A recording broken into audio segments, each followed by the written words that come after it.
श्री सीतारामचंद्राभ्या नमः। श्रीमद् वाल्मीकि रामायण बालकांड सर्ग 10 श्लोक 1 से 11 गूढ़ रहस्य और गहराई से अध्ययन। वम सुंदरम श्रीराम।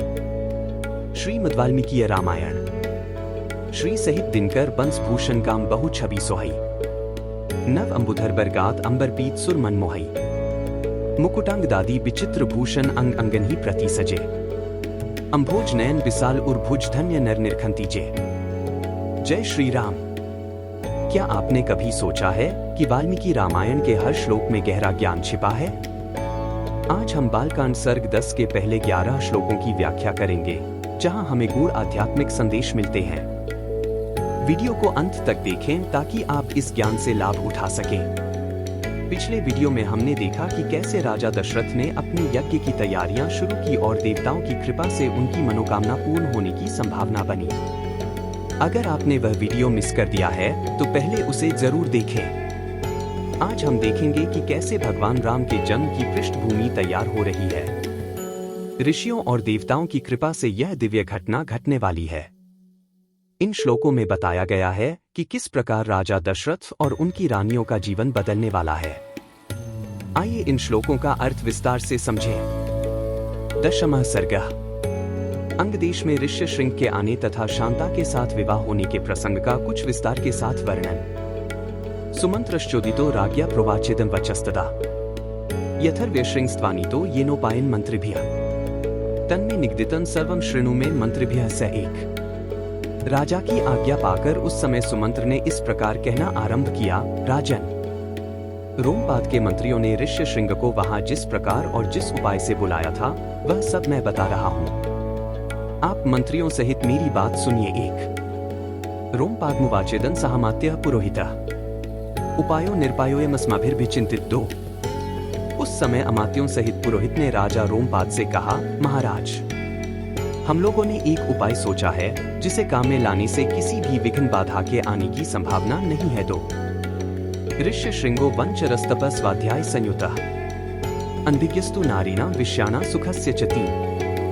ऋष्य श्रृंग मुनि सदा वन में ही रहकर तपस्या और स्वाध्याय में लगे रहते हैं।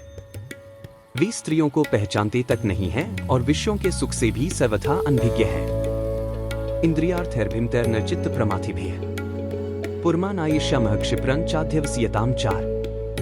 हम मनुष्यों के चित्त को मथ डालने वाले मनोवांछित विषयों का प्रलोभन देकर उन्हें अपने नगर में ले आएंगे, अतः इसके लिए शीघ्र प्रयत्न किया जाए। 4। गणिकास्तत्र गच्छन्तु रूपवत्य स्वलंकृताः प्रलोभ्य विविधोपायरानेष्यन्ति सत्कृताः। 5। यदि सुंदर आभूषणों से विभूषित मनोहर रूप वाली वेश्याएं वहां जाए तो वे भांति भांति के उपायों से उन्हें लुभाकर इस नगर में ले आएंगी, अतः इन्हें सत्कार पूर्वक भेजना चाहिए। 5।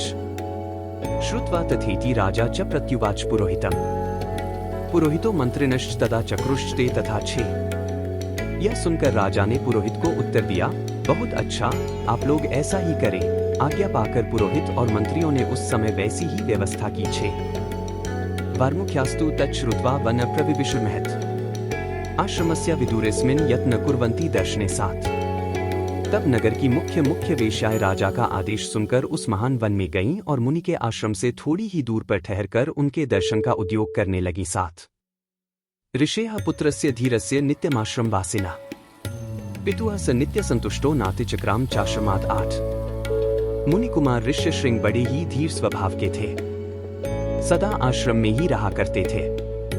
उन्हें सर्वदा अपने पिता के पास रहने में ही अधिक सुख मिलता था, अतः वे कभी आश्रम के बाहर नहीं निकलते थे। 8।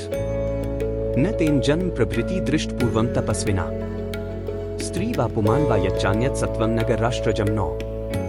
उन तपस्वी ऋषिकुमार ने जन्म से लेकर उस समय तक पहले कभी न तो कोई स्त्री देखी थी और न पिता के सिवा दूसरे किसी पुरुष का ही दर्शन किया था। नगर या राष्ट्र के गांवों में उत्पन्न हुए दूसरे प्राणियों को भी वे नहीं देख पाए थे। 9। ततः कदाचित् तन्देशमाजगाम यदृच्छया विभाण्डकसुतस्तत्र ताश्चापश्यत् वरांगनाः। 10। तदंतर एक दिन विभाण्डक कुमार ऋष्य श्रृंग अकस्मात घूमते फिरते उस स्थान पर चले आए जहां वे वेश्याएं ठहरी हुई थी। वहां उन्होंने उन सुंदरी वनिताओं को देखा। 10। ताश्चित्र वेशाः प्रमदा गायन्त्यो मधुरस्वरम् ऋषिपुत्र मुपागमय सर्वा वचन ब्रुवन। 11। उन प्रमदाओं का वेश बड़ा ही सुंदर और अद्भुत था। वे मीठे स्वर में गा रही थी। ऋषि कुमार को आया देख सभी उनके पास चली आईं और इस प्रकार पूछने लगी 11। कल के वीडियो में हम बालकांड सर्ग 10 के श्लोक 11 से 21 पर चर्चा करेंगे, जिसमें और भी रोचक बातें सामने आएंगी, इसलिए वीडियो मिस मत करें। अगर आपको यह वीडियो पसंद आया तो इसे लाइक करें, अपने विचार नीचे कमेंट करें और चैनल को सब्सक्राइब करना न भूलें। जय श्री राम। बार बार बर मागो हर्षी देहु श्री रंग, पद सरोज अनपाइनी भक्ति सदा सत्संग। कथा विसर्जन होत है, सुनो वीर हनुमान। जो जन जंग से आए हैं सो तंभ कर ही बयान। बोलो सियावर रामचंद्र जी की जय।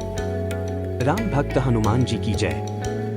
उमापति महादेव जी की जय। मंगल भवन अमंगलहारी, द्रवहु सुत सरथ अजिर बिहारी।